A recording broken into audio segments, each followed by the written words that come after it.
जैसे सूरज की लपकिया हो सिंदूरवा हमारा ना।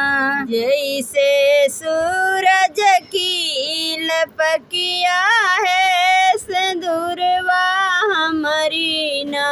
जेठवा तो मैं हमारा देवता के पुजरिया हो जेठनिया हमारी ना। जैसे गौआ के नटनिया हो जेठनिया हमारी ना। जैसे गौआ की नटनिया हो जेठनिया हमारी ना। जैसे गौआ की नटनिया हो जेठनिया